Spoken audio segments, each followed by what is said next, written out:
I am spending 72 hours in one of the most radioactively contaminated places in the world, Chernobyl. By far the most dangerous, but also the most eventful journey I have ever embarked on in my life. The radioactivity is really very, very strong. We cannot stay long, because 35 years ago, the unimaginable happened here. It seems that the feared worst-case accident has occurred at the Soviet nuclear power plant Chernobyl, the largest conceivable accident. A 30-kilometer wide safety zone was established around Chernobyl. Soviet representatives requested help from the German Atomic Forum in Bonn and in Sweden to contain the fire. On this journey, I got to see places that people are not really allowed to visit today. I also met a witness who helped with the cleanup and still lives in Chernobyl to this day. Finally, we were among the few who were allowed to enter the sarcophagus. I'm excited to take you along on this journey. Let's go! I am on this trip together with my TikTok colleagues Spybess and Wissensberg. Somewhere up ahead, our driver should be standing. That's Robert. It went directly from Kiev for 2 hours into the Chernobyl exclusion zone. It is pretty secure here overall. There are 4 or 5 checkpoints in total, and this is the very first one. We have now received this little device here. It's a dosimeter that measures how much radiation we will be exposed to in the next few days. We are heading towards the largest ghost town in Europe, Pripyat, a former Soviet showcase city right next to the power plant. This city existed for only 16 years until the explosion occurred on April 26, 1986. A power outage was supposed to be simulated at the reactor, but this test went wrong. More than 50,000 people have to leave the city and are evacuated.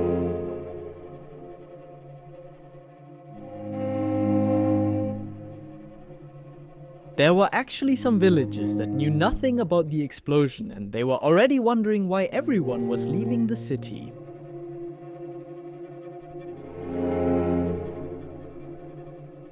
On the podium, long live communism, for a total of 1,000 years or longer, it should remain.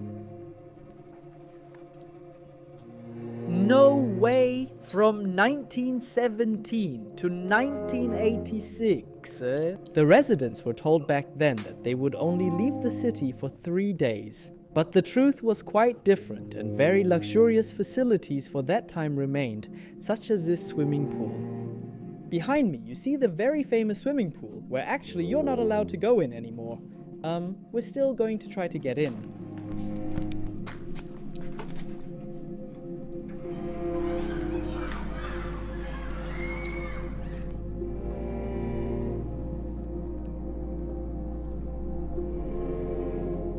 Right next door is this school and even a never-opened amusement park.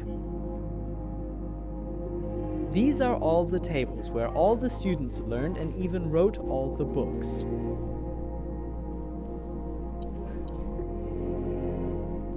There was simply a German songbook in here. This amusement park, which many of you probably know, especially the Ferris wheel, was actually supposed to open just 4 days after the explosion. But it never did, and that's why everything here looks very, very abandoned. It's kinda strange that this was supposed to be a place where an incredible amount of joy could have occurred.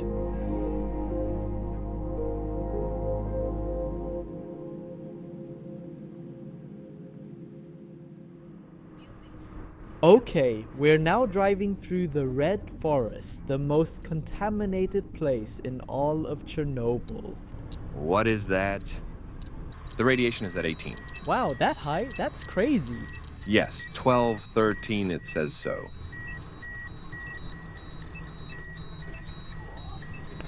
Okay, you're already noticing. Everything is beeping here. We're really driving through a very, very contaminated area.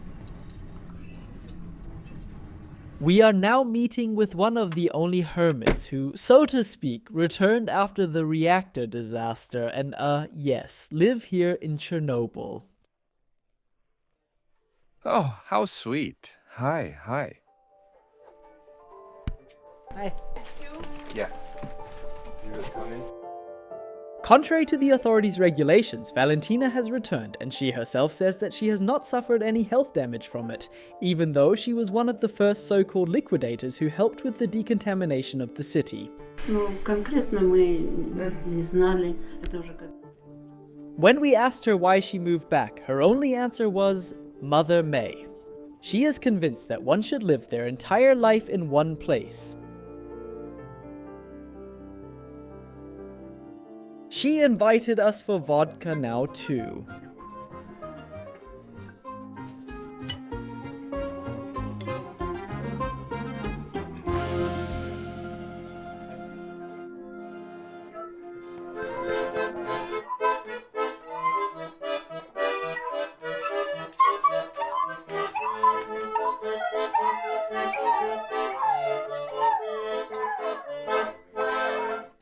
That just brought back memories of my grandfather, who always played music for me in Albania.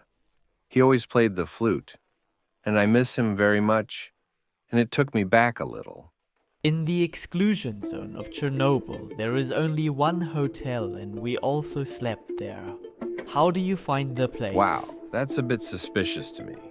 If I saw that in Germany, I wouldn't stay overnight in it. Now there's food a la Chernobyl in Chernobyl. This is the only restaurant here. Do you think it's radioactive to eat?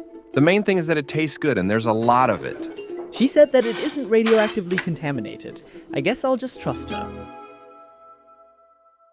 Today, on our last day, we are heading to the reactor and have the opportunity once again to experience the consequences of this catastrophe up close. The people were sitting on the balcony and just saw that this reactor over there simply exploded. And they probably thought, what is happening here? And what consequences it all had, they were probably not even aware of at that time.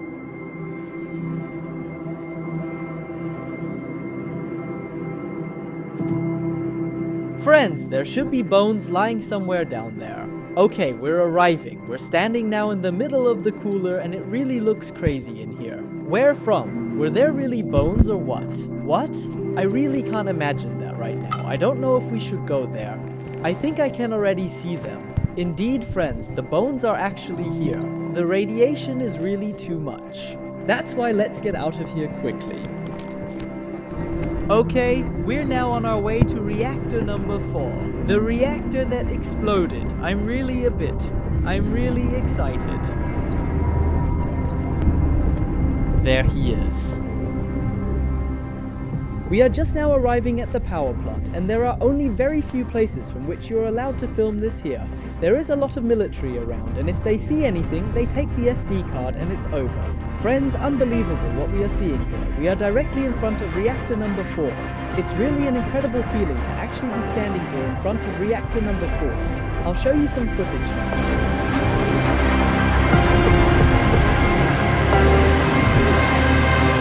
It actually happened that the military wanted to see my camera, wanted to see all the footage. Thankfully, they didn't delete anything, but we had extremely little time. We could really only be there for about 10 minutes, had to film quickly, then move on immediately.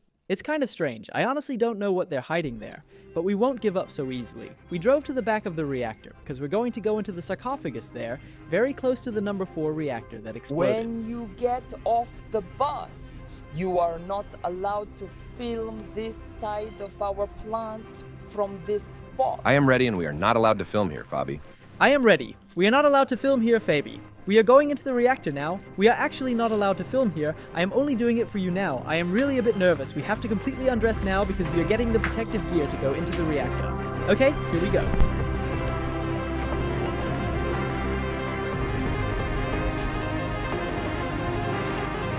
The radioactivity is getting higher and you can hear that beeping the whole time.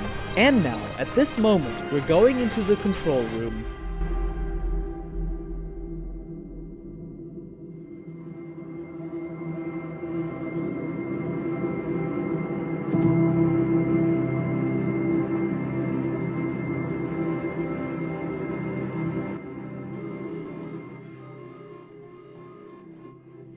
Oh, suddenly this alarm goes off and we don't even know what's going on.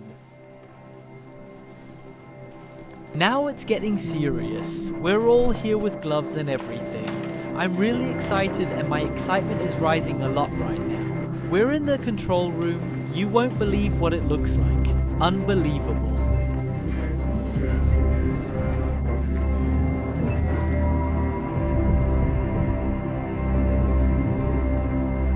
The radioactivity is really very strong here. We can't stay long. Everything is just broken here too. It's really crazy. It's so crazy.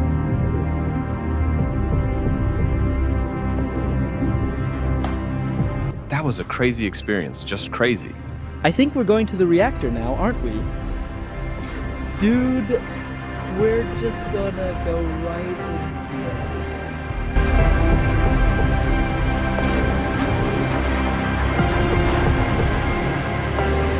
I'm right now in reactor number 3, and everything looks so surreal. Just look at it.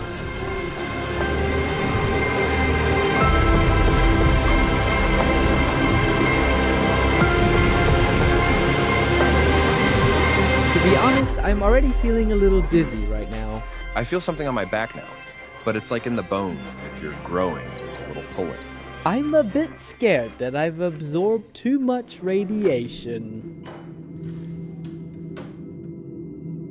I am overwhelmed by the consequences a single mistake has had for hundreds of thousands, if not millions of people to this day. With what courage the soldiers and firefighters exposed themselves to inhumane conditions 35 years ago, and even gave their lives for the health and lives of other people. At the same time, I'm also inspired by the determination with which people like Valentina reclaimed their homes and survived this disaster. It was somehow strange what danger this radiation poses, but you just cannot see it. I hope you were able to gain an insight into one of the greatest nuclear catastrophes in history.